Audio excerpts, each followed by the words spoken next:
Well, this evening we have really quite a mystery story. It involves itself in many elements and factors that do not lie strictly within the sphere of music. But in order to give the story somewhat basic orientation, I think we'll begin on the campus of the University of Ingolstadt, Bavaria, about the year 1770. Many things can start on college campuses, and in a time of great political and social unrest, perhaps young people starting out in life have the clearest and most immediate recognition the kind of a world into which they're going to be forced by circumstances to live and make their ways. In any event, on this campus, there were a great many groups of young men who took world conditions seriously, who resented the limitations imposed upon their abilities by a traditional and reactionary curriculum, and like many of the young people of today, were convinced that there were better ways of thinking and better ways of doing things than were being taught to them. Already the atmosphere was tense with Reformation and Revolution, and the general discontent of masses extended even into the comparatively placid atmosphere of Bavaria. At this time, a young man was making quite a mark for himself in the Faculty of Law of the university. When only 27 years of age, he was made Dean of the Faculty of Law, itself a peculiar and remarkable indication of his own internal abilities. This man's name was Adam Weishaupt, and on May 1st, 1776, just 2 or 3 months before the signing of the Declaration of Independence in the United States, Adam Weishaupt founded the Order of the Illuminati on the campus of the University of Ingolstadt. Now, the original form of this society has been said to involve two distinct elements: a noble concept of purpose and a total absence of plan. This would be appropriate under the condition of movement led by a very young man, fired by still younger men, his own students, whose predicament touched him very deeply. The Order of the Illuminati began with 5 persons, and began in the rooms of the Dean of Law. Fortunately, it did not remain there very long, for early in its development, Weishaupt came in contact with 2 very important men, Dr. Bode and Baron von Knegger.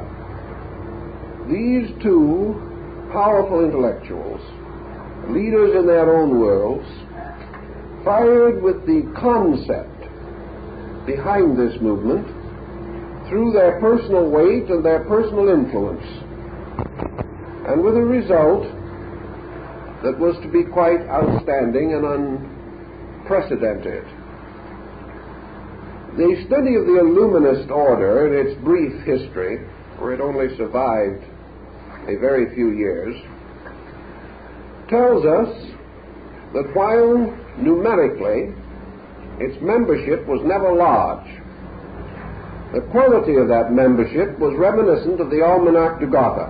Practically every important man in the progressive motion of European life, including a number of princes and rulers, were members of this fraternity. One of the earliest actions decided upon by Weishaupt was the tremendous necessity for the maintenance of complete secrecy. At that time, Ingolstadt was a nominal Jesuit college, and for many years to come, the struggle between the church and the liberals was to be heated and constant. And so the Illuminati devised an ingenious scheme. They took a map of Europe and they divided it according to a map of the ancient world, restoring in different places the names of then forgotten or at least long dead empires and kingdoms. They then divided their own members, assigning to each one a classical name by which it would be almost impossible to identify them. And they wrote their own sort of private historical geography of world situations. For our present purpose, it is important to note that in their new geography, the Illuminati assigned the name Egypt to Austria, and that from that time on, in all of their official documents, references to Egypt were references to Austria. The purposes behind the motion of the Illuminati were several. First and perhaps foremost, the advancement of the right of the human being to think. That intellectual progress should be rescued from a reactionary traditional form and allowed to develop and unfold according to humanist concepts and instincts. Another important phase of their activity was the statement of their slogan or the motto of their society, namely, liberty, equality, and fraternity. And these exact words later became the cry of the French Revolution. There is much to indicate that the French Revolution was influenced by the Illuminists, or the Illuminati, who moved behind the surface picture and whose names were associated with a number of prominent individuals and intellectuals moving in the great era of revolutions. Among the most distinguished of the Illuminists should be included Goethe, the Prince of Saxe-Weimar, the mysterious and elusive Saint Germain, the equally mysterious, though not quite so elusive, Cagliostro, and later Claude Saint Martin, and numerous other leaders in the great struggle for the rights of man. It is believed that this movement affected deeply Rousseau and Voltaire, and later in the United States, both Jefferson and Thomas Paine were accused of being members of this organization. So in a quiet but persuasive manner, the Illuminati spread beneath the surface of European thought. And its principal rituals, ceremonies, and rites were based upon the mysteries of the Greeks and Egyptians. For Weishaupt himself was a classicist, and among his desires was to restore the great philosophical systems of initiation education which dominated the ancient world.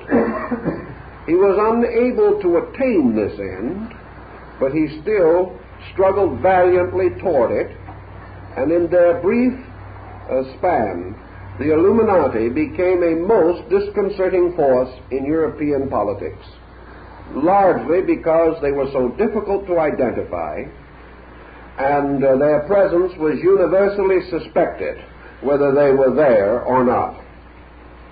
The power of this organization became almost similar to that of the Ku Klux Klan in the South after the Civil War. It was feared by many, honored by some, and regarded as little short of miraculous by others. It gradually attracted to itself an elaborate symbolism derived partly from alchemy, partly from mythology, partly from Kabbalism, and all the mysterious secret societies of the 16th and 17th centuries. In the midst of all this excitement, Adam Weishaupt became a Freemason, and this was to have a bearing upon the later development. For the lodge that he joined was almost immediately absorbed into the Illuminist movement, and it was not until considerably later, when the great Masonic councils were held to clarify the degrees and rights of the order, that the Illuminists were forced to clarify their Masonic position. It was all quite an involved and difficult situation, but this is one of our roots, because we learned by careful investigation that the outstanding Illuminist in Austria was Baron Ignaz von Born, who was a metallurgist and highly honored in the court of Maria Theresa. This important man was a personal friend of Mozart, and it is believed that in the designing of the opera, The Magic Flute, von Born supplied much of the material, at least symbolically speaking, for the creation of the character of Sarastro, the great priest of the mysteries of Isis and Osiris. Mozart himself was recommended for Freemasonry by Baron von Gemmingen, a distinguished member of the order, and the lodge to which he belonged, by some circumstance, was also very closely associated with von Born. And when this great chemist perfected his method for metallic amalgamation and certain formulas for the hardening and purifying of metals, Mozart wrote a piece of music to be played in the lodge, which at that time held a festival in honor of von Born.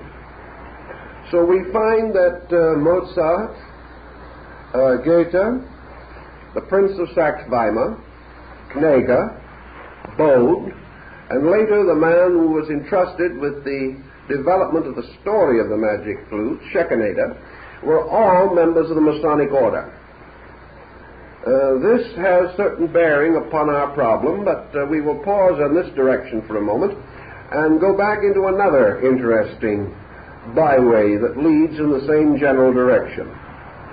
About 1731, there was issued a book called The Life of Sethos.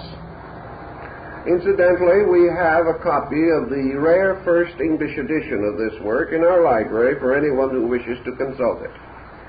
It was published first in about 1731 and came into English about 1760 or 70 or thereabout. The Life of Sethos was another book looking for an author, which sometimes happens in the world of literature.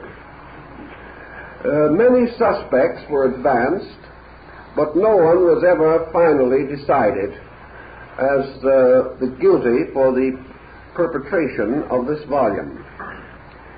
The story claimed to have been found as a manuscript in a European library and to be a true account of a man by the name of Sethos, who lived in the classical period and who was initiated into the rites of Isis and Osiris.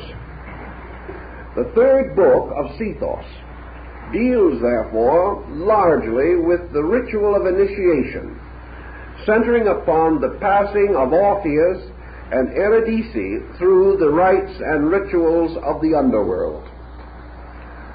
Various authors have commented upon the book of Sethos. It has generally been accepted as a fabrication. Who fabricated it and why, no one knows. But whoever did had a considerable familiarity with the writings of the classical authors, and his production belongs with two others, one called The Initiation of Plato, and the other the Krata Rappoa, or the rituals of initiation into the Greek and Egyptian mysteries, all of which came out at about the same time, and contributed to the establishment of the Egyptian rite of Freemasonry by Alessandro Cagliostro. All of these different facets also indicated that in the 18th century there was a powerful rise of interest in Egyptian philosophy. This rise was prior to the discovery of the Rosetta Stone, and nearly all of the records available were those from Roman sources, as for instance the hieroglyphics of Harapolonilos. In any event, however, there was a fanciful restoration of Egyptology, and this continued to remain more or less imaginative until, through the cooperation of Napoleon, the Rosetta Stone was made available to the students of Egyptology in Europe, and Champollion supplied the necessary key to its interpretation.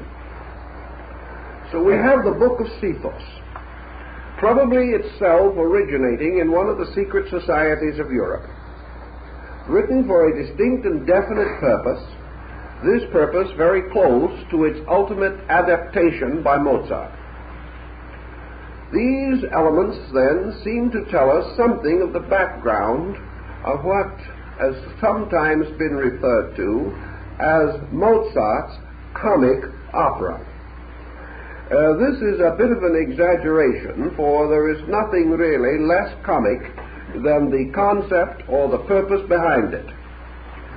I think we also have to bear in mind just a little something about Mozart himself. We know him as a musician. We know him as a man struggling for years against poverty. We know him as a genius and an artist and then practically an infant prodigy. But perhaps what we do not know about him was his fiery patriotism. He was a man moved from within himself by exactly the type of motivation that inspired Weishaupt in the founding of the Illuminist movement. It has never been possible to prove by documentation that Mozart belonged to this order, but certainly his sympathies were strongly with it. He was a patriot. He was fighting desperately, as maybe later we find in the case in Hungary of Fatofi Sándor, also a poet, also a mystic, fighting desperately for the freedom of the Magyars. This great struggle for mental or intellectual emancipation in Europe influenced Mozart's career to a large degree to its economic detriment. His very dislike for patronage, as it had been previously doled out, his resistance to merely becoming a pawn, a musical pawn, in the court of Austria, contributed to his impoverishment, probably his discouragement and early death.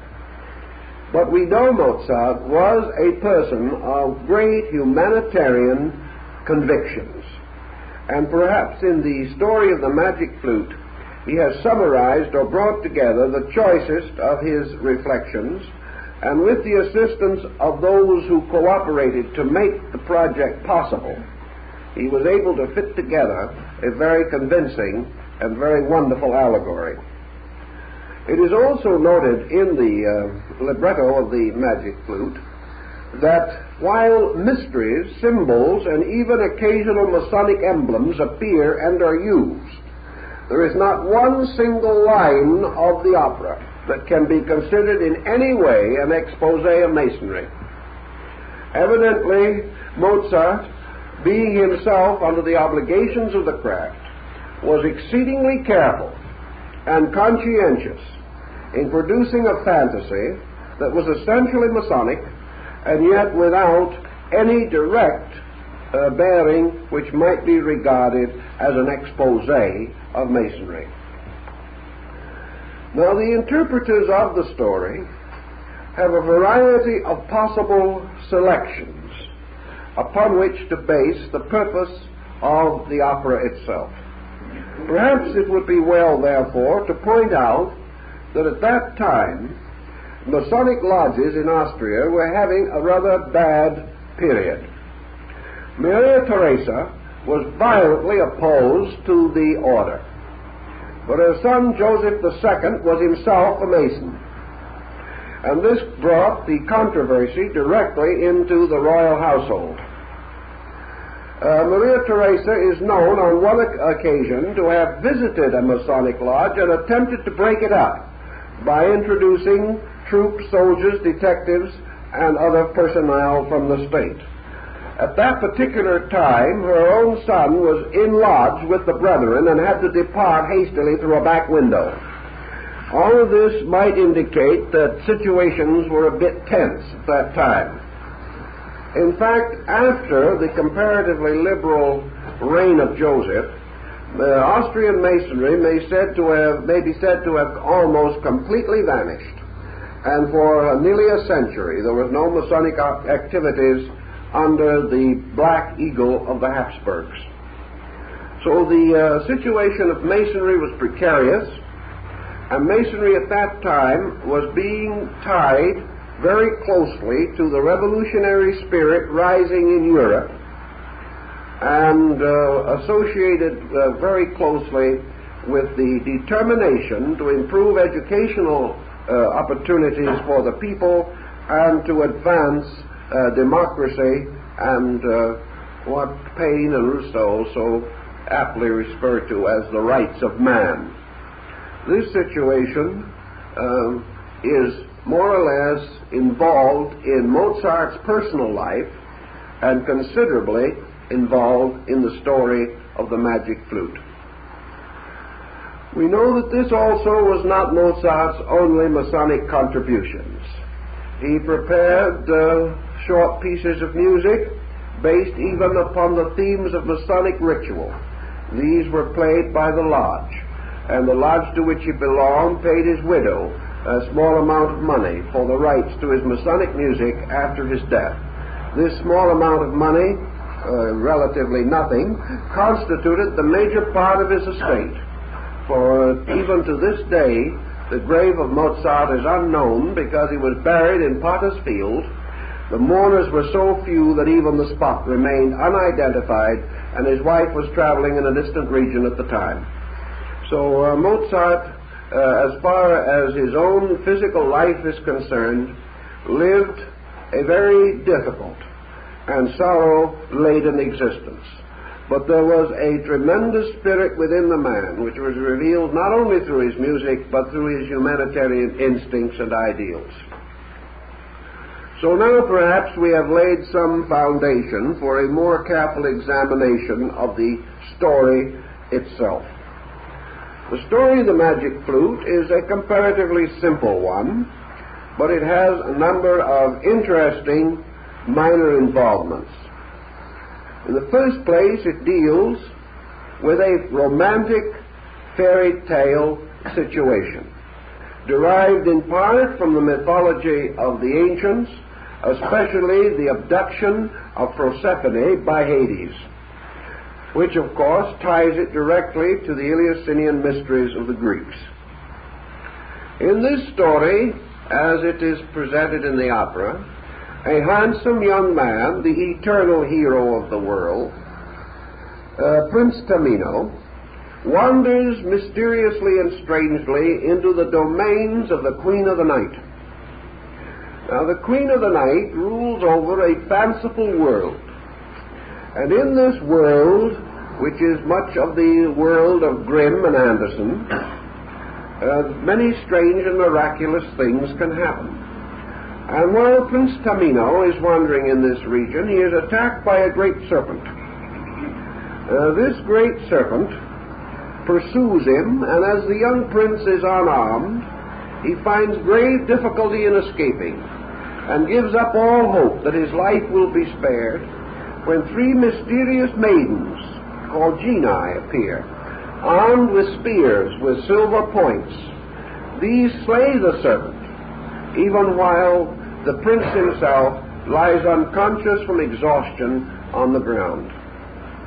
When he awakens from his exhaustion and from the abject fear into which the experience has precipitated him, the young prince looks up to find himself confronted by a most extraordinary creature.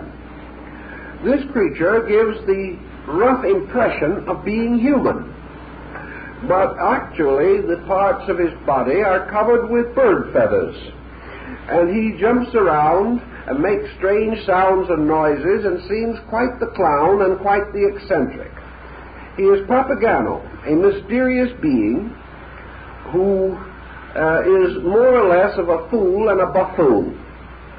Papageno is always boastful, however, and under a little pressure admits that he is the one who slew the snake and saved the young prince. About this time the three genii, or maidens with their silver-tipped spears, appear, tell the truth, and punish Papageno by placing upon his lips a padlock, so that he may not speak from that time on, so that for some time he wanders about, grunting and puffing against the padlock, but unable to make any particularly articulate sounds. The three maidens, or the three genii, then tell the young prince Tamino that they belong to the suite of the Queen of the Night, that she knows that he has wandered into her region, and that she desires to speak to him and know him because she has a very definite and particular errand which she would like to have him perform. In due course the young prince discovers what this errand is. It seems that the daughter of the Queen of the Night has been strangely and mysteriously abducted by a mysterious person named Sarastro, who was Grand Master of the mysteries of Isis and Osiris. Now, of course, the Queen of the Night wishes her daughter, Pamina, to be restored to her. And so she supplies the young prince with certain things necessary to accomplish the rescuing of this fair maiden. Among other things, because he does not know the region, nor is he capable of coping with the enchantments of Sarastro, she gives him a magic flute with 7 openings on which strange and wonderful melodies can be played. And she also gives him a jewel-encrusted framed portrait of her daughter, so that he may recognize the princess when he sees her. As a somewhat less useful aid, or what you may term associate, the young prince also inherits Papageno, who promises to complicate almost any situation. Papageno, of course, also needs something to help him to take care of the difficulties of his assignment, so he is given an instrument called a branch of bells, which in actuality is a form of the old Egyptian sistrum, or rattle, that was used in connection with the ceremonies of the temple of Isis. The group then start out on their journey, and with due and proper adventures attempt the rescue of the fair princess, who is being held in bondage, presumably by Sarastro. They come finally to his palace, which is presented in the opera as an Egyptian-like building or temple, and here priests and other dignitaries bearing Masonic symbols and chanting ancient rituals form an appropriate background. Now, we are also introduced at this time to another interesting and rather curious character, who is a sort of jailkeeper or general overseer in the court of Sarastro. And this is Monostatos the Moor, a strange, dark man who would like to be a villain but is not very successful at it. As a villain, he is in love with the fair princess, but she not only spurns his advances, but Sarastro, ever watchful, makes certain that all his conspiracies come to nothing. So that the Moor plays the part of a very frustrated individual who is unable to succeed in almost any of his undertakings. Of course, the meeting of Pamina and Tamino results in the rise of romance, and Sarastro guards this situation also with great thoughtfulness. In the due time, the Queen of the Night, who is not at all pleased with the direction that events are taking, also enters into the palace of Sarastro forcibly, perhaps reminiscent of Maria Theresa trying to break up the Masonic meeting in Vienna, and gives her daughter a dagger, suggesting that it would be wise for her to slay Sarastro. At this time, however, the young prince becomes under an obligation of secrecy in connection with the rituals of the mysteries of Isis and Osiris. While under secrecy, he is misunderstood by Pamina, who, thinking that he no longer cares for her, attempts to kill herself. The plot becomes more and more complicated at this time, but in their attempt to leave the palace, or to leave the shrine of initiation, the two young people come under the direct influence of Sarastro, who prepares them and for them the elaborate ceremonial of initiation into the rites of Isis and Osiris. While wandering about also in the mysterious underworld, Papageno has quite a little experience of his own.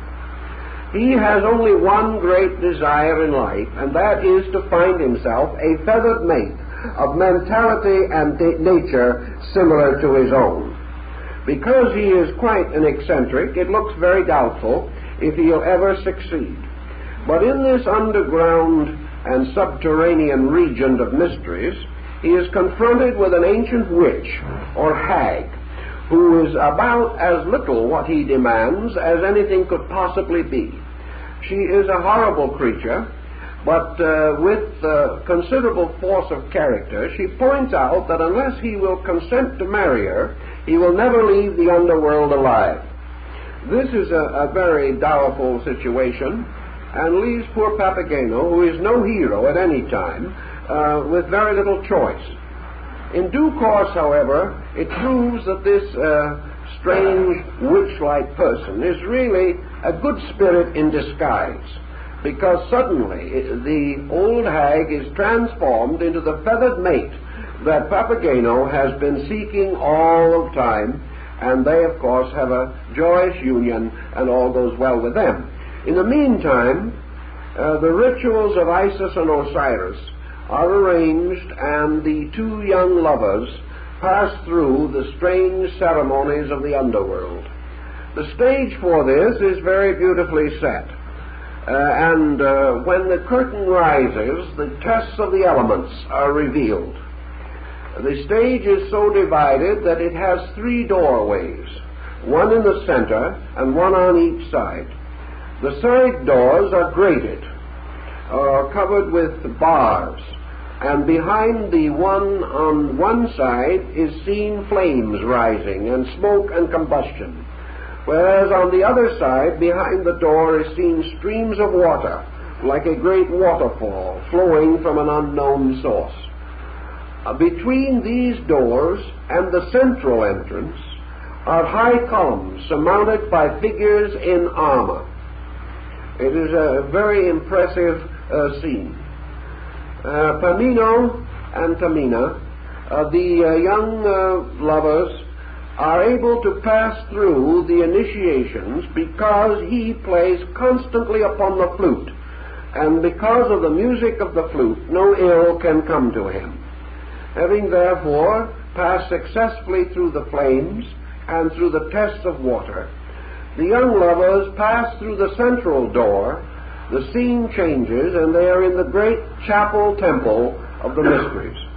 Here presided over by Sarastro in his flowing robes, bearing a scepter, surmounted by an effulgent and radiant sun globe, and surrounded by his priests, musicians, and retinue. The great master or hierophant blesses the young couple, unites them in spiritual union, and assures them that they have passed successfully through this great test which was prepared for them. Everything ends in a note of heroic victory and in a musical situation which suggests great elevation and spiritual accomplishment and consciousness. This is, in very brief, the story of the opera. And it is upon this foundation that the various critics have attempted to explain it, interpret it, and discover its inner meaning. At least 5 different systems have been applied to the interpretation of the magic flute.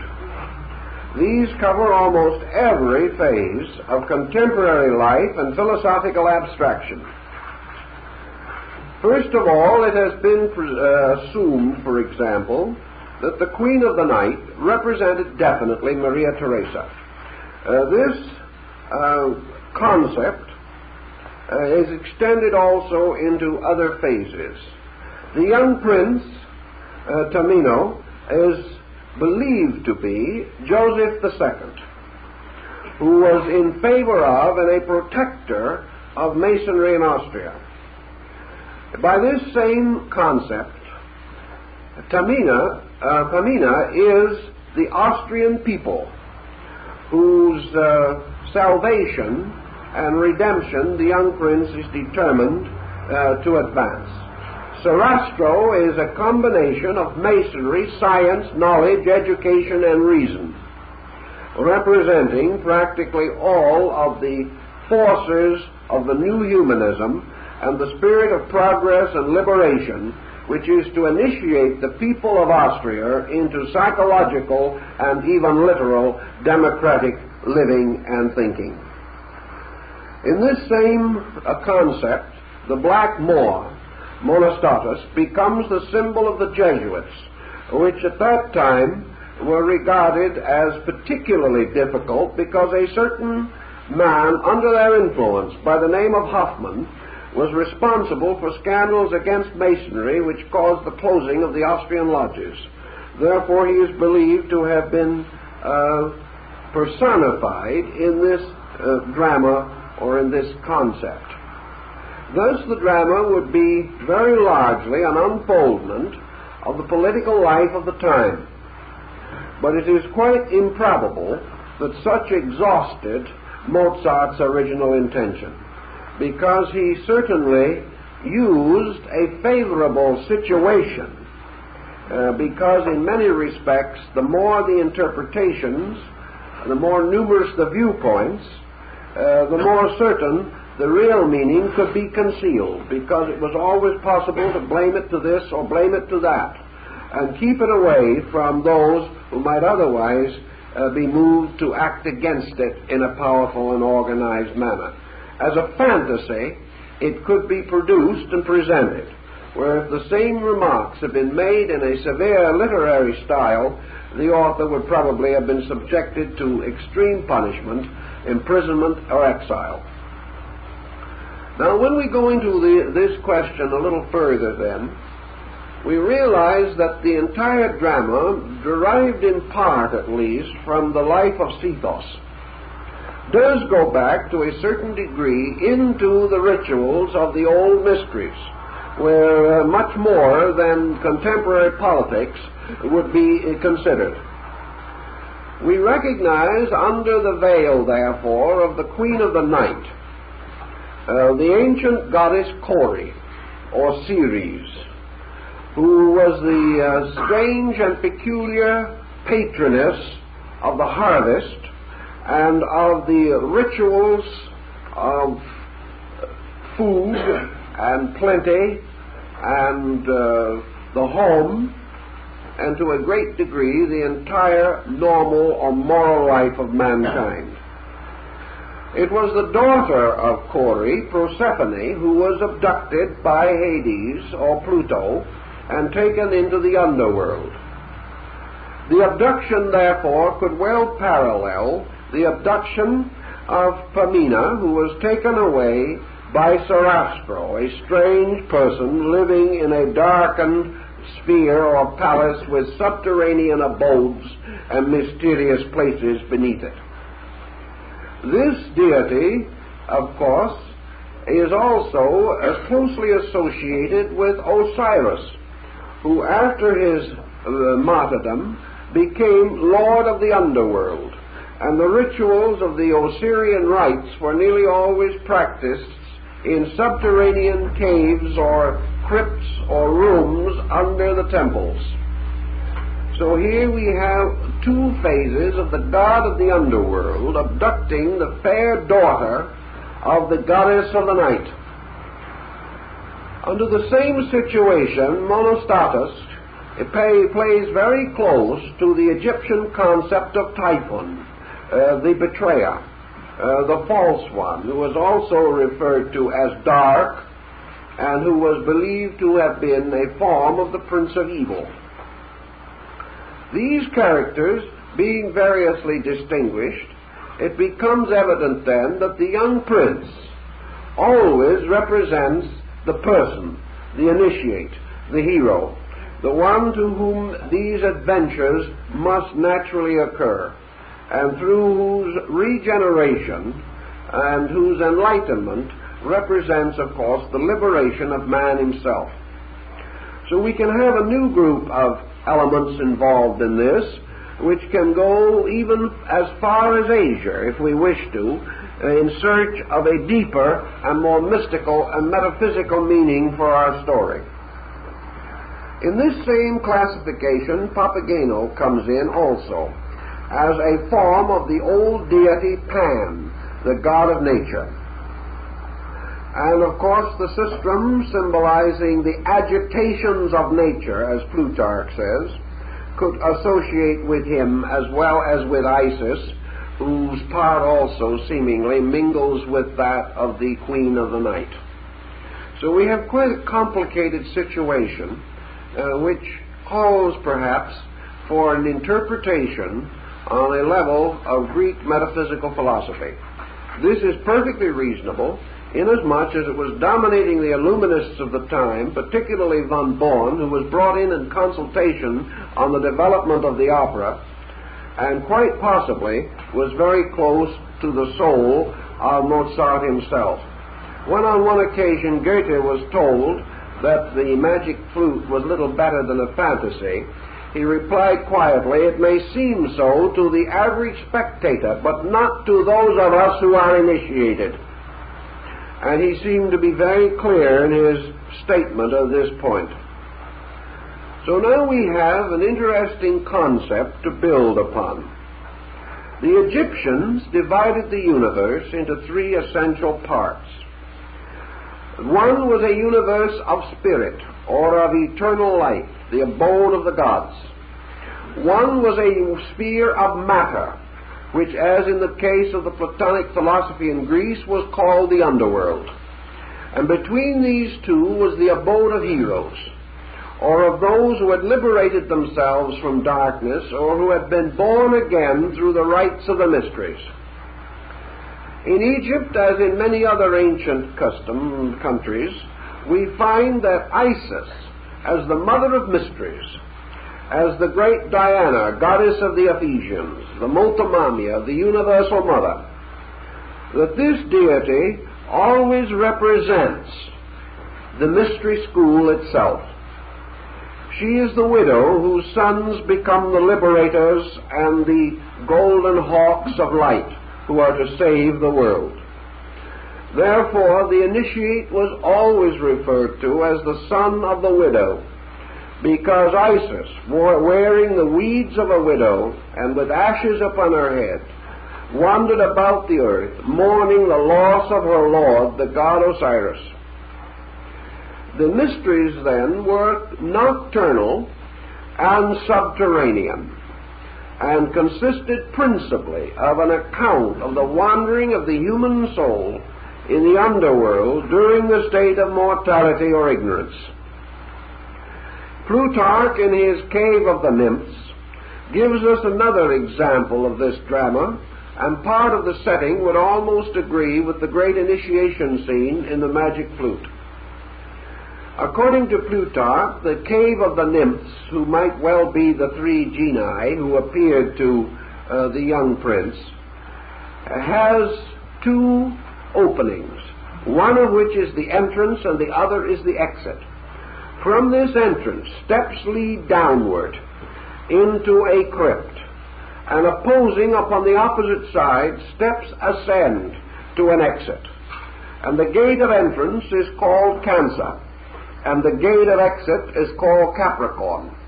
And the dome of the cave is covered with stars, but the bottom of it is rough and rocky, and it is filled with strange shadows, and wonderful and lamenting music is heard, and strange spirits move about, and those who enter into this underworld are attacked by shadows, by mysterious monsters, against whom they must contend for victory. The same situation was set up in the catacombs under Rome in the celebration of the ancient Mithraic mysteries. And when the Emperor Commodus was initiated into the Mithraic rites, he was attacked by phantoms and defended himself so vigorously that he killed one of the priests accidentally, who was disguised as a phantom. The dramatic ritual seemingly affected the emperor a little too strenuously. As the ritual of this situation proceeds, we see that through the gate of birth, man descends into a dark world, ruled over by mysteries, ruled over by mortality and death. And in this world, which is also the world of Pan, the world which we referred to in our last discussion, in which Mephisto plays the part of the deity Pan. In the magic flute, Pan is a more or less helpless creature, a mountebank, but does still represent the accidents and vicissitudes of nature and of the rustic or natural situation of primitive mankind. In the ritual of initiation, therefore, man born at the gate of Cancer is immediately presented with the cup of Lethe, which is a small constellation near to Cancer, which is called the constellation of the Crator, or cup. In this constellation and in the symbol thereof, man born into matter goes to sleep or loses all memory, for the cup of Lethe is the cup of forgetfulness. He thereby forgets his heavenly origin, forgets the world from which he came, and finds himself strangely immersed in the mysterious regions ruled over by the Queen of the Night. And the Queen of the Night is the moon, and later the Queen of the Night is Isis. But to man coming into the world at the beginning, this material world is not a place of initiation or a place of regeneration. It is a place of terrors and fears, ruled over by the tyranny of darkness and ignorance. Therefore, the Queen of the Night may be both Maria Theresa, as a symbol of the absolute sovereignty and tyranny of matter, or Isis, as the ever-prudent and ever-guiding mother, the nurse, the Hathor, the cow-headed one of Egypt, who leads souls finally into the realization that the experiences of mortality are for the regeneration of man and not merely for his destruction. In any event, the wandering through the underworld carries man into the presence of the serpent and the danger of death. The serpent appears in the Sigurd saga, where young Siegfried or Sigurd must slay it. And the slaying of the dragon, or the serpent, as found in the myth of St. George of Cappadocia, also comes into this picture. The serpent is the ancient symbol of illusion, and the struggle between man, his mind, his being, his life, and illusion is a very important one. Even in the time of the rise of the French mysteries during the period of Cagliostro and Saint-Germain, it was pointed out that man possesses within himself a mysterious agency which is called the astral light. The astral light is the substance from which the magic garden of Klingsor was composed in the opera of Parsifal. And the 19th century French transcendentalist, Eliphas Levi, refers to the astral light as a mysterious world of beauty and flowers, beautiful blossoms, radiant and inspiring, and around the stem of each flower twisted a poisonous serpent. It's quite a dramatic, symbolic picture. But the world of the astral light is simply the sphere of human imagination, uncontrolled and undirected by reason. It is man subject constantly to the delusions of his own emotions and thinking. So man, seeking to control, master, or even survive in the darkness of the underworld, must slay the serpent of imagination, or in this case, the serpent of fantasy. This is actually excellent Buddhism, because it is told to us in the teachings of the Diamond Sutra, for example, that because of the phenomenal existence engendered by the sensory function of man, the human being lives in a world that has no existence except that which he bestows upon it. The human being who could move serenely like the candidate for the mysteries through this dark region and come safely to the gate of Capricorn, which leads through the mystery of death to the mystery of immortality. This human being, instead of living a dignified and noble existence in the underworld and its mysterious passageways, is actually tormented constantly by fantasy and hallucination. Fantasy in this case meaning all false or unreasonable ends or ideas which dominate him. The fantasy of ambition, the fantasy of pride, of selfishness, of greed, the fantasy of passion and appetite, the fantasy of success or failure, all of the innumerable forces which deprive man of his natural nobility may be inferred. We perhaps know a little better about this fantasy element than was generally known 100 or 200 years ago, because it is coming strongly to us in our studies of psychology. We know that the delusions, frustrations, neuroses, complexes, and psychoses which affect man are nothing but delusions arising within himself.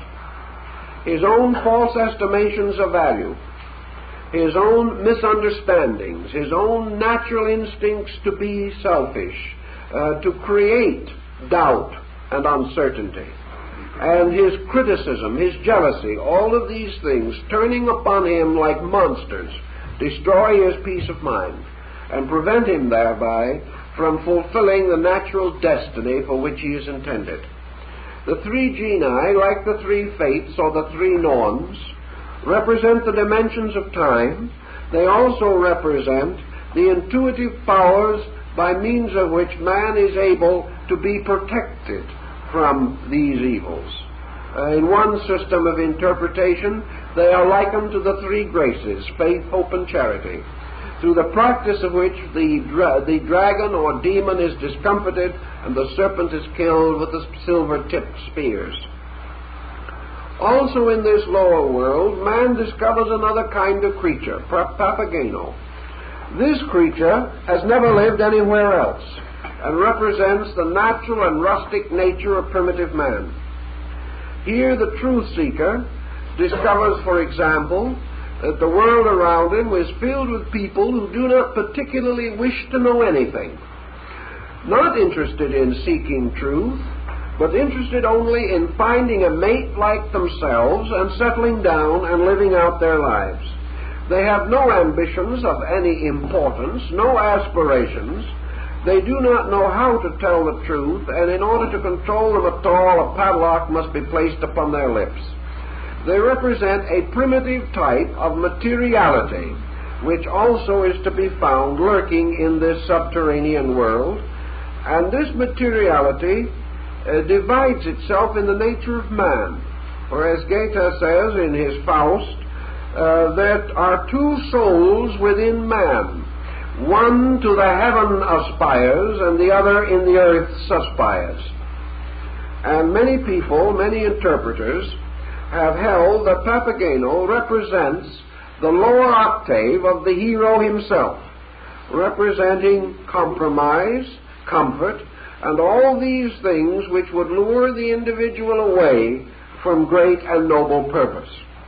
Another interpretation, of course, is that Papageno simply represents the physical body, which never knows what anything is about, babbles constantly, and is constantly pressing forward for the fulfillment of its physical creature comforts and its biological urges. This body cannot and must not be acknowledged as a leader. And yet, in some mysterious way, it must be present, because without the fool, the hero cannot undertake his journey. And the body thereby becomes this nominal hindrance, this capering, feathered thing, which contributes very little, but does make an occasional, fairly valid contribution to the general situation. If we consider, therefore, that Papageno represents simply matter, either in the physical life of man, in the materialism of the human mind, or in the rustic materialism of human society, we probably will not be too far from the facts of the matter. The body, seeking only peace, comfort, and security, is not heroic, but may be forced to an occasional exhibition of heroism by the hero self that lives within it. Thus, the young prince, wandering around in search of his mission, is presented with the next important concept, which we find in metaphysics. Isis, Cori, Ceres, the great Diana of the Ephesians, and many other of these deities actually embody or personify or represent in the mystery systems the world soul, or the great psychic nature, which lies in the root substance or archetypal measure of things. According to the Greek mythology, the great gods, the spiritual beings, the unmoved movers of all things, cause to emanate from themselves that which is called the self-moving. And the self-moving is the psychic field, or the median distance in man's nature, which we call today the soul. The soul in nature, according to Pythagoras, is its animating part. Therefore, it is the anima, or the psychic energy sphere, from which all of man's sensory and even his intuitive faculties are supported and sustained. Modern psychology would define the soul principally as mind and emotion. The ancients, however, would have had a slightly different concept. They did not consider the mind as part of the soul, essentially. They considered the intellectual principle as a separate spiritual element in nature. But they did count that part of man which is essentially religious, the emotion of devotion, of love, of piety. These things pertain to the soul, which Pythagoras represented by an 8-faced symmetrical solid, because he said that the soul had 8 attributes, of which the lowest, or 8th, was the attribute of generation. If, therefore, the world soul, the psychic field, which is the soul of deity, would be regarded as Isis, or as the queen of the night, then the human soul would be her daughter, apart from this universal soul. Socrates, the contemplative life, the attainment of the various cathartic disciplines, the relaxation of man's pressures, the overcoming of selfishness and personal intensities, and the cultivation of the noble and serene life of wisdom. These things cause a separation between the soul and the body, by which the soul is permitted to be clarified, to become the ruler of the body or the master of it, and is given dominion over the corporeal nature and its limitations.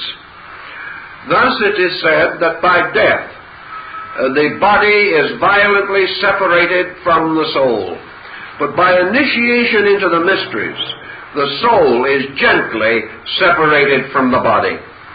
And the difference becomes essentially part of the old rituals.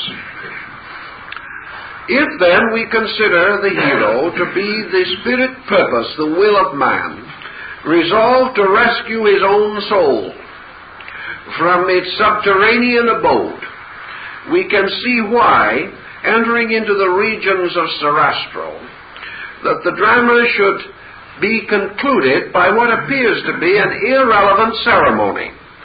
In the original form of the story, there seems no reason why the rescuing of Pamina should result in a ritual of initiation.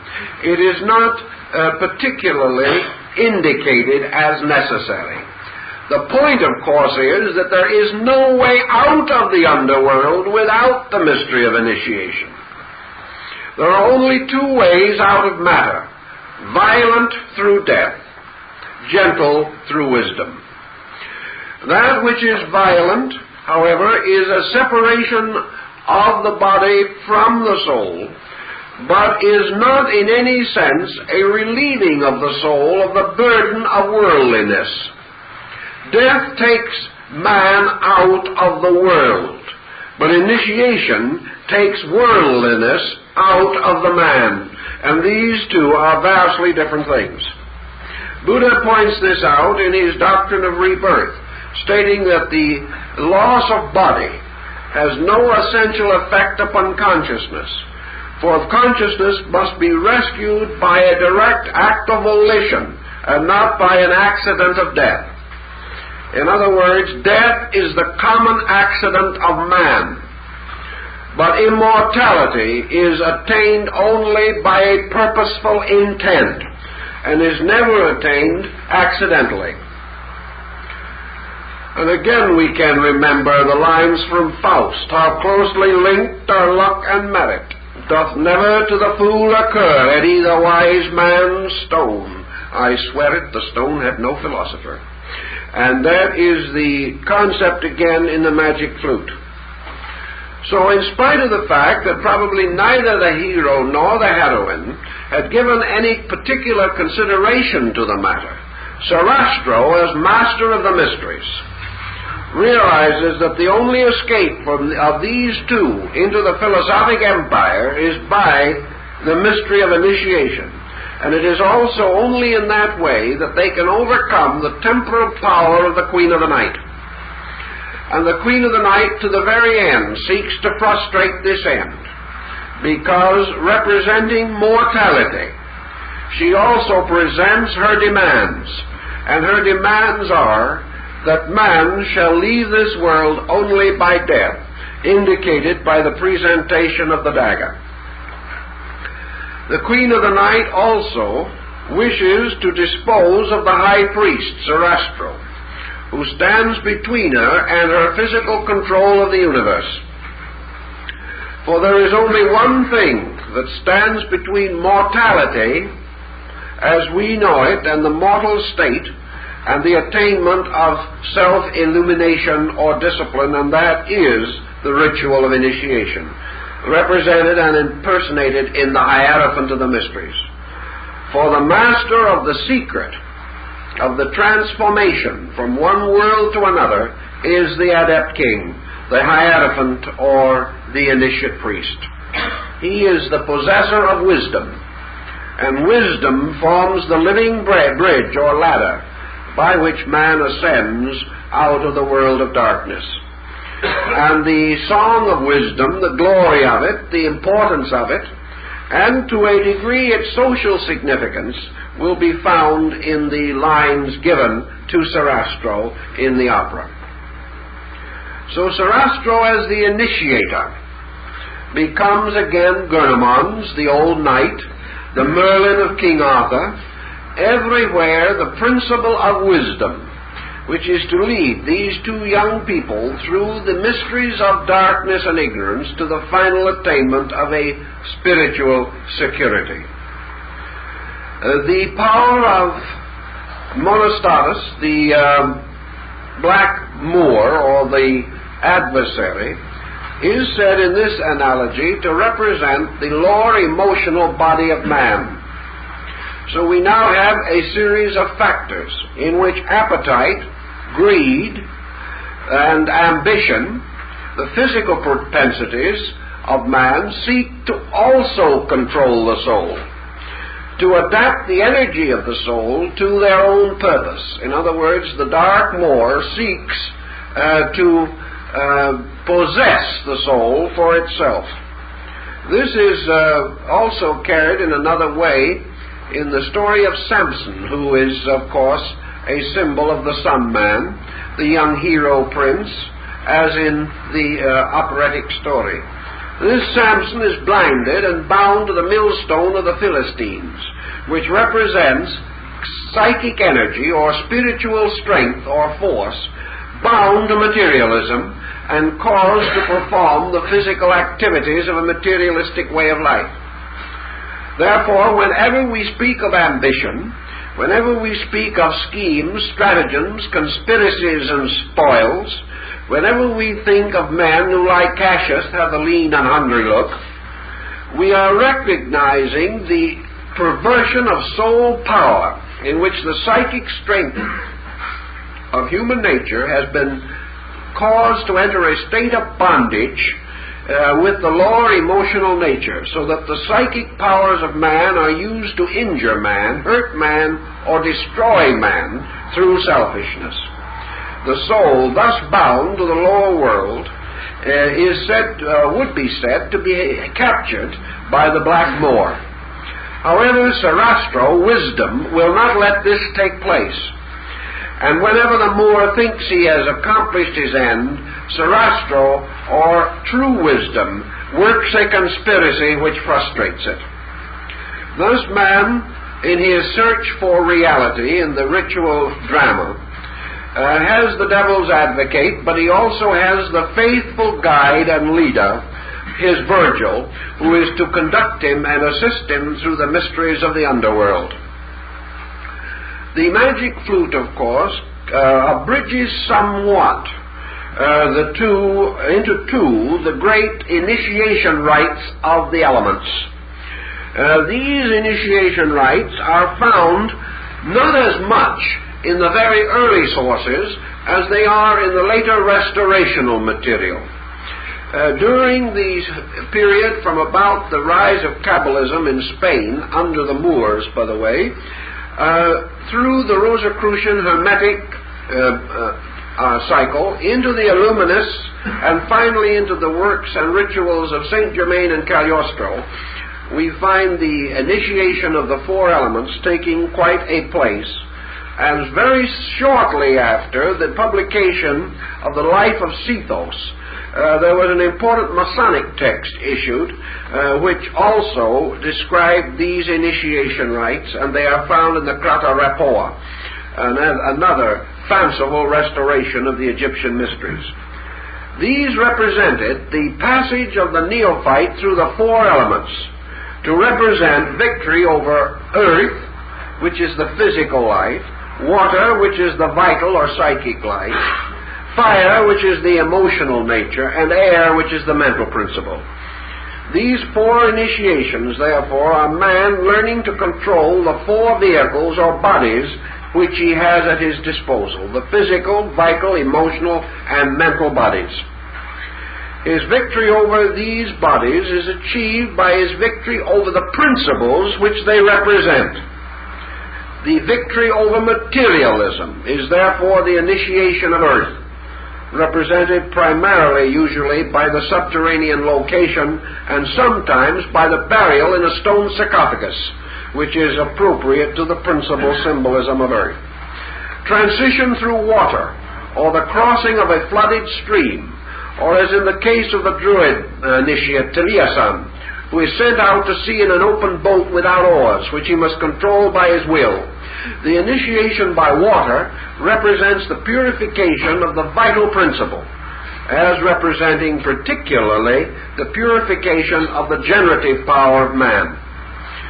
The initiation of fire, represented in this rite by a long passageway filled with smoke and flames and combustion, but variously depicted in other rituals, indicates man's control of the intensities of his emotional and desire natures. Here he must fight with the fire within himself, the fire of hate, the fire of anger, the fire of lust, the fire of temper. All of these things must be subdued, because unless man controls these emotions, he cannot have ultimate victory. Lastly, the initiation of air either takes place upon some highly mountainous region, or involves a motion through the air, a teleportation, or being carried like the Chinese immortal from this world to the other on a cloud. There is always the initiation of air. In the Sigurd saga, it was the dead hero being carried to Valhalla on the horse of the Valkyrie, flying through the air. The airy element was the principle of mind, or thought, and the subduing or overcoming of the mental nature and the mental instincts constituted victory over the element of air, because it was this air which, by its vacillation, its inconstancy, and its inability to attain a state of discipline or settledness, its abstraction, its invisibility, like thought itself, caused man to have great difficulties in controlling it, directing it, mastering it, and finally dedicating it to the purposes of the mysteries. In the magic flute, only 2 of the 4 initiations are clearly set forth, although the others are represented by the subterranean world, and finally the luminous pageant with which the drama terminates. The 2 initiations of fire and water are reminiscent of the baptisms referred to in the New Testament. For John the Baptizer baptized with water, but the one who came after him, who was preferred before him, baptized with the Holy Spirit, which is fire. So baptism by fire and water is also very carefully perpetuated in the ritual as it was originally shown at the time of the initiation of Abraham by Melchizedek, Prince of Salem. For in this case we have the baptism by corn, wine, and oil, or bread or grain, wine, and oil. In the Last Supper of Jesus, we have the wine and the bread. And someone has said, what has happened to the oil, which was necessary to the ancient ritual of Melchizedek? The anointing of the head with oil. And of course the answer lies that the word Christ from Christos, Christo, means oil. Therefore Christ himself was the oil, and he also completed the sacrament with the bread and wine and restored or restated the sacrament of Melchizedek. So the initiation in the 2 elements as represented in the opera represent purification by fire and water. Purification by fire, the higher of the 2 rites, represented the purification of the soul or psychic nature, and by water the purification of the body or the material nature. Water was the symbol of cleanliness, the cleanness of both the body, the soul, and all of its attributes. By fire we have the initiation of inspiration, or the individual cleansing and purifying the higher or spiritual parts of his own nature. So body was purified by water, soul was purified by fire. That is why in the legends of both the Sigurd saga and the Arthurian epic, we have the sword representing will or spirit, which is tempered upon the anvil and is made to be true steel by passing through the mystery of fire. Fire, therefore, tempers the sword of will and gives it the strength or the keenness for the labors for which it is intended. Having successfully passed through the ordeals of fire and water, the young couple, now representing the amalgam of spirit and soul, or of the higher and lower psychic natures, or the androgyne anima animus within man, are then led together into the presence of the great court of the priest of Osiris. In this situation also we have had an experience of changing worlds. For in passing into the great throne room, or the wonderful place of the mysteries, the candidate has ascended the sacred spiral staircase, the staircase of evolution with its 3, 5, and 7 steps, and has come finally to the gate of the celestial splendors. He has therefore passed through the gate of Capricorn, which was to the ancients the gate of death. But his death has been symbolical rather than literal, because in the initiation ritual of all peoples, the higher degrees always parallel and correspond to the mortuary rites. It is that the individual is dying to an old life, or to an old way of life. His rebirth is the symbol of the resurrection of consciousness from body. It is the restoration of the glory of the soul. It is the soul that has now achieved conscious freedom from the enmeshments of the body. And in the alchemical mysteries, this is represented by Christ rolling away the stone of the tomb and rising, bearing in his hands the symbol of the elixir of life and the philosopher's stone. Thus the restoration, or the rolling away of the stone, is the spiritual life of man, and is the mystery of the second birth. This again parallels the Greek ritual, because when the initiate, having completed the higher degrees of the Eleusinian rite, came forth between the columns of the temple to receive the plaudits of the people, he was hailed as one who was dead and who has been reborn. Part of this ritual, incidentally, remains in the story of the prodigal son, which is another story of exactly the same principle. And when the prodigal son returns to his father's house, and the offerings and the feasts are prepared for him, the father says, "For my son who was dead is alive again." And yet the story does not imply physical death. It is a distinct statement of the mysteries. For that which descends into the flesh pots of Egypt and wastes its substance in riotous living is said to die. Therefore Plato points out that birth into materialism is death, and death from materialism into enlightenment is birth, and all of the other is of seeming, whereas this is of being, or of true reality.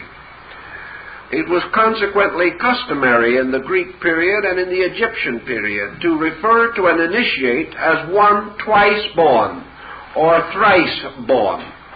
For man is first born from the womb of his mother, and is the second time born from the womb of the mysteries, or the alma mater, the mother of wisdom.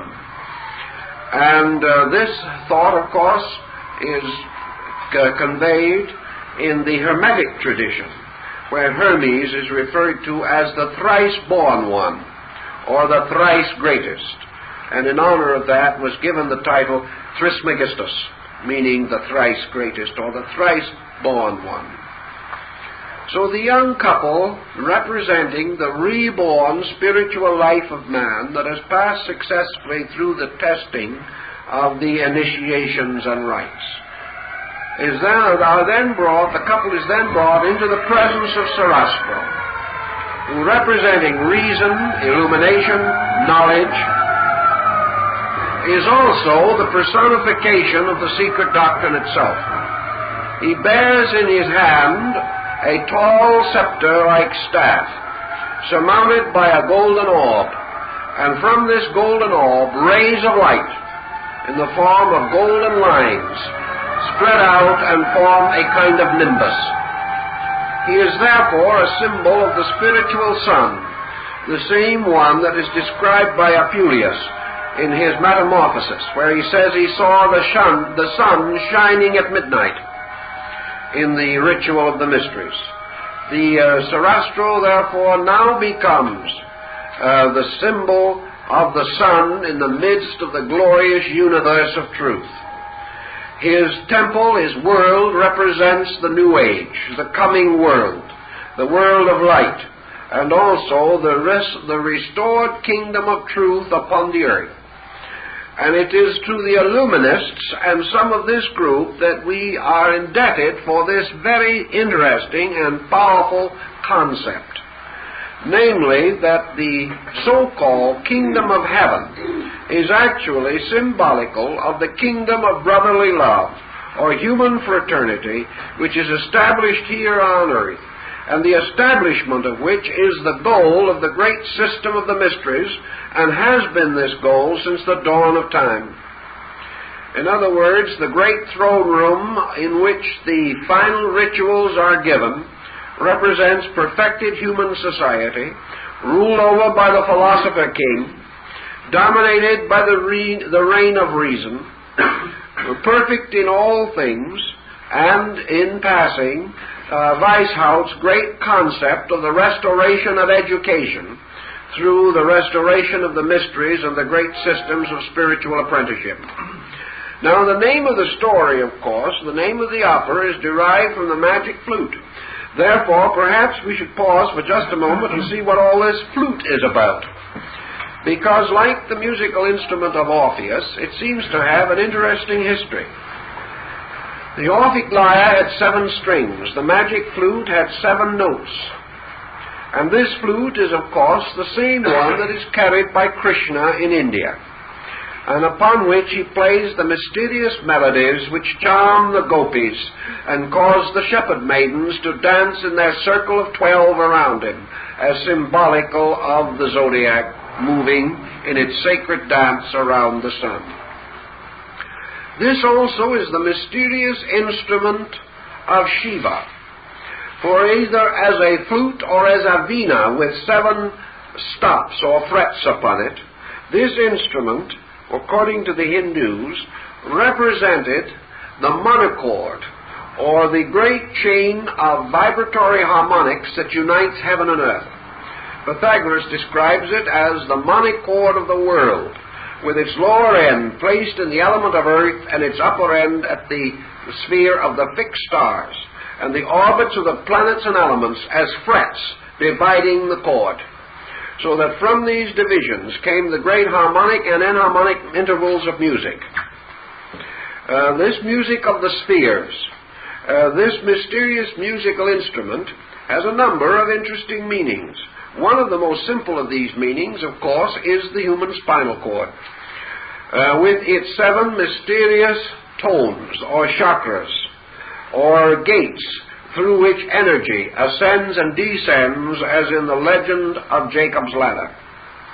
In the ritual of this story, therefore, the base of the spine and the lower part of man's body would represent the underworld, in which the lower initiations are given, whereas the dome temple of the skull, in the midst of which is the ventricular opening of the brain, with its priestly symbols posited there, as in the story of Parsifal, would represent the ascent of the spinal spirit fire in man by means of the double system.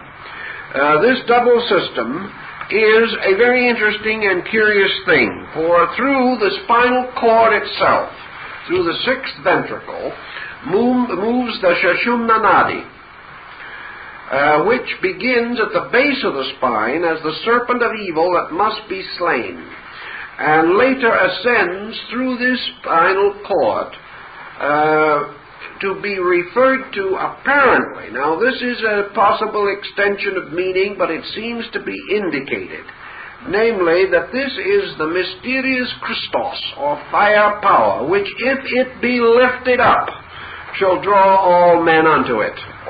This apparently is the reference of St. Paul. Now, the rising of the Sushumna Nadi is accompanied by another phenomenon, and this phenomenon is the restoration or stimulation of the autonomic nervous system, represented by 2 other channels or 2 other forces referred to in Indian philosophy as the Ida and Pingala. or the black and white serpents that twist through and form parts of the psychic nervous system of the human being. These two, or the autonomic system, which is raised with the spinal system, with the cerebral system, may also be likened to the soul ganglia. And in this way, the rise of the Sushumna Nadi rescues the soul, which it draws with it upward into the great mystery temple of initiation, where Sarastro, representing the Brahma power in the brain, receives these two and unites them in an eternal hermetic marriage. Thus the human body and its more esoteric symbolism becomes also involved in the story of the magic flute. And at this stage of it, I cannot but pause to give a little bit of anecdotage here that might be of passing interest. The last time I saw the opera at the Metropolitan in New York, the two people sitting in front of me evidently were not opera lovers. I suspect that someone couldn't come and gave the tickets to friends, because throughout the evening these two wiggled around in their seats, were struggling with the English synopsis, trying to find out what was happening, and when they finally came to the great scene of the union of the two at the end, where the prince and princess are brought into spiritual union by Sarastro, the gentleman turned to the lady beside him and in a hoarse whisper said, "Why didn't they get married in the first act and let us all go home?" This type of situation is typical in opera, as in the case of the forging of the sword Nothung in Siegfried, in which I was privileged to hear someone not far away remark, "When will that blacksmith get finished?" High art, of course, has its devotees, but it is also quite uncomfortable. And when we are mentioning the discomforts of fine art, let us remember Papageno, to whom the whole problem of the magic flute was just that, uncomfortable, and who represents that type of mankind which is capable of going through the ceremony of initiation without noticing it, without ever discovering that it happened, and who can reach the end of life saying that life is successful or unsuccessful only in terms of whether it has been comfortable or uncomfortable. And there are millions, therefore, who resemble him, even though the feathers are not visible. In the final scene, of course, we have the Hermetic Union. This is the marriage of the sun and moon, or the creation of the complete homunculus, or spiritual being, within the consciousness of man.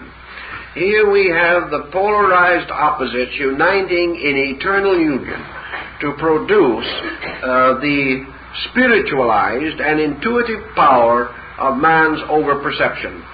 The Greeks and Egyptians both agreed that when the energies of man, through discipline, through enlightenment, through method, through various procedures, more or less reminiscent of Eastern doctrines, but also in the West obtainable by pure consecration, by the gradual unfoldment and development of spiritual apperceptive powers, that when this union is finally consummated, man becomes truly human.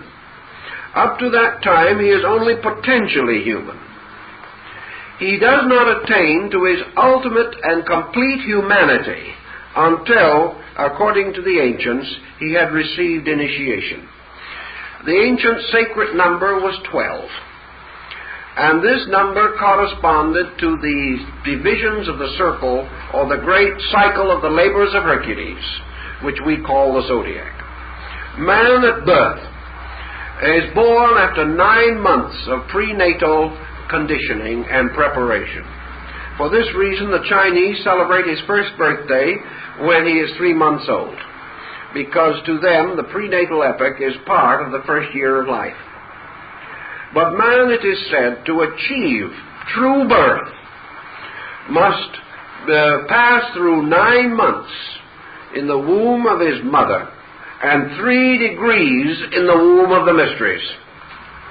For this reason, the ancient rites were nearly always divisible into 3 primary degrees.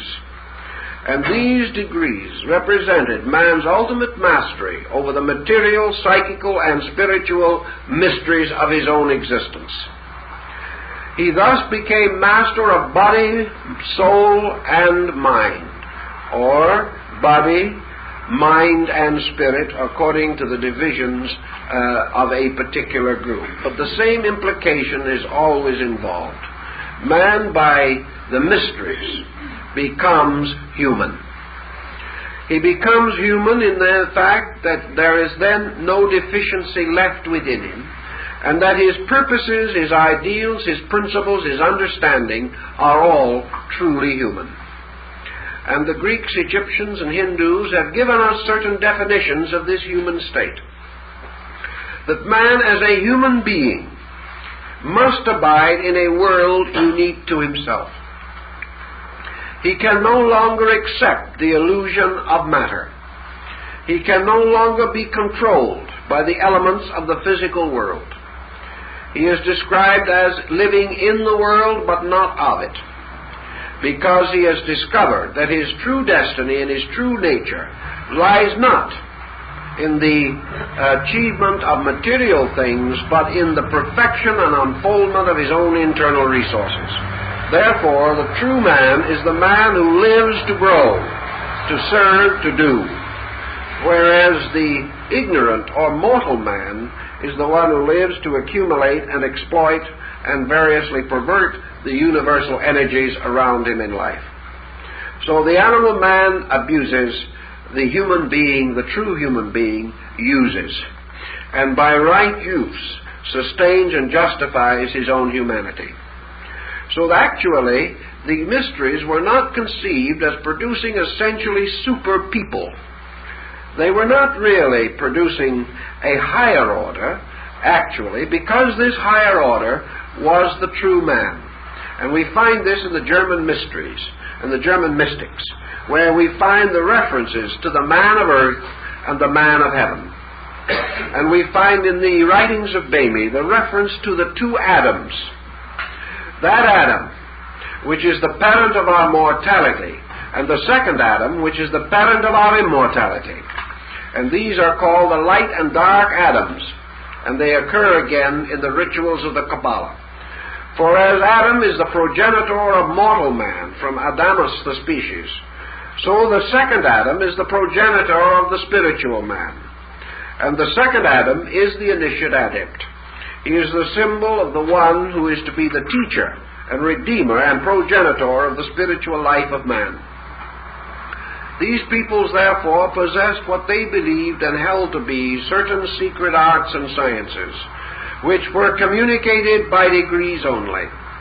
And this progressive science of human regeneration constituted the substance of the mysteries. And it was this substance that Adam Weishaupt wished to restore at the basis of the educational system of Europe. He had no way of realizing that the age of the mysteries was gone. And the young intellectuals at Ingolstadt who were seeking this same inspiration were not able to judge the weight of opposition or the terrible pressures of the political and social times in which they lived. The noble experiment did not succeed, but it left certain monuments and certain records beyond and behind it. And these monuments became of the gravest concern to tyrants, causing a century of effort to be made to wipe out every vestige, again, of this restoration of the mysteries in Europe.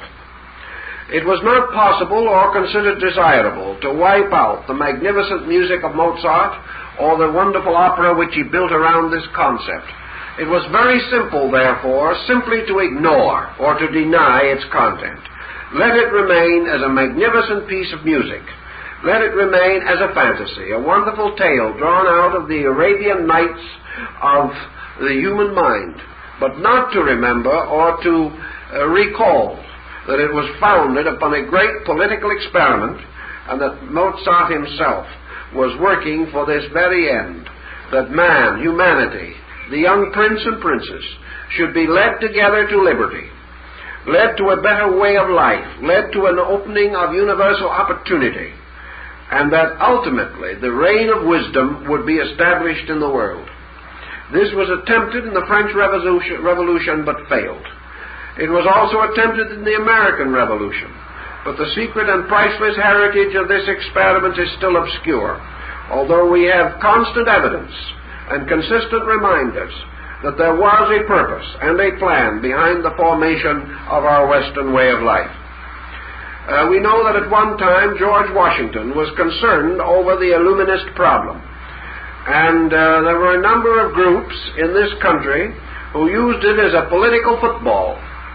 And during some of the early political campaigns involving John Adams and John Quincy Adams, it was rumored that the adversary was an Illuminist, and therefore should not be under any condition elected to office. There was a scandal that lasted for about 15 or 20 years and brought some of the strongest wits of the time into play. Gradually, however, the entire matter faded from public attention, and other purposes became more aggressively prominent. But the lodge of the Illuminists did linger, and did have a part to play, and in one of our publications on the Masonic Orders of Fraternity, we point out how this Illuministic movement and related Masonic interests were largely responsible for the revolution in Latin America under Simon Bolivar, and the liberation of Italy under Giuseppe Garibaldi, and the liberation of Mexico under Miguel Hidalgo. All of these men were connected with what were called the reading societies. And these reading societies were Illuminist groups that actually were established in Latin America. So this pattern goes on and on. But perhaps there is no monument or document of it that has as much dramatic interest to us as the magic flute, because in it we are allowed to escape from the immediate political pressures of the 18th century and to sense perhaps the spiritual aspiration that was underneath all of this idea. And where and how could this spiritual aspiration be more adequately or beautifully set forth than in great music, which strikes directly into the inner life of the individual and reminds him of the great good that can be, that might be, if man himself was able to accept it. So the mysterious world of Sarastro and his wonderful temples disappears into a kind of thin air. But that thin air is within ourselves as an attenuated spiritual atmosphere. And all of these great contributions continue subconsciously to impel us toward the fulfillment of our great spiritual need and destiny. Thus, he tells us in this opera that the mysteries as we knew them are gone, but that society itself is now the place of initiation, that in the conspiracies of states and nations, in the tyranny of despots, and in the constant struggle for human life, man is passing through the subterranean passages of an initiation rite. And he now has a very wonderful and all-sufficient guide and leader in the form of Sarastro, increasing knowledge, universal education, the public school system, and all these things. Imperfect, certainly, but imperfect only because man is willing to permit them to be that way. Because Sarastro can be merely a demagogue, as he represents education.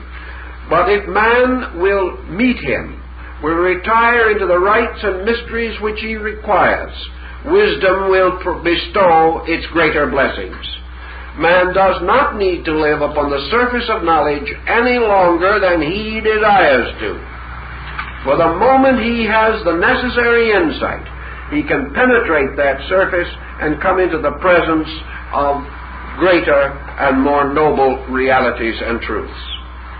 All of this is set forth to remind man that beneath the surface of his living is a secret meaning, and that if he will seek this meaning and will demand of others around him, his leaders, those who represent him in various public relationships, if he will demand from these the high standard represented in the story of the magic flute, he can have it.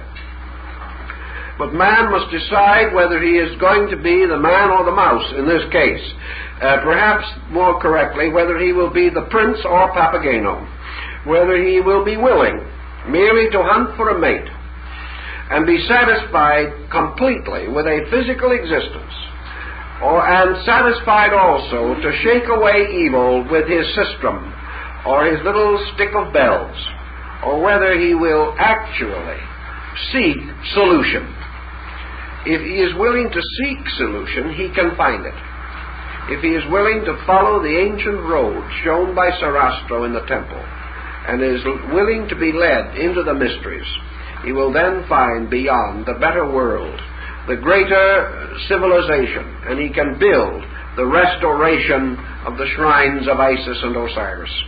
These simply represent the shrines of truth everywhere available. Truth now hidden deeply, so-called underground, locked within the psychic life of man. So the final drama is the unfolding of the soul within man and its final emergence under the directing power of reason, so that finally within the heart and mind are the magnificent pageantries of this opera. All these different points, different systems and symbols have interest for us, and each must choose in his own way that which he considers most appropriate to his own need. But one thing I think we can say beyond any question of doubt: this is not a comic opera, nor was it intended primarily to amuse. It was intended to strike the conscience of the people of Austria, and later the people of the world. We can paraphrase the famous lines of Hamlet in this case and say, the opera is the thing with which to catch the conscience of the king. In this case, the king was a queen, Maria Theresa. But the purpose of the opera was to catch the conscience of Austria and to cause this nation to become a leader in the spiritual life of Europe. It was satisfied, however, to play the part of Papageno, and gave us some delightful waltzes by Strauss. It did not give us, however, the liberation, because Austria did not attain it. But it was Mozart's dream and hope that this country would lead the great restoration of learning. Actually, it did, but only in him. He became an imperishable monument to the dream which could have been Austria, but which was finally destroyed in the fall and collapse of the Habsburgs. But in Mozart, Austria lives. In Mozart also, the Illuminati found a name and a patron who has conferred upon them eternal honor. I think that is the subject for this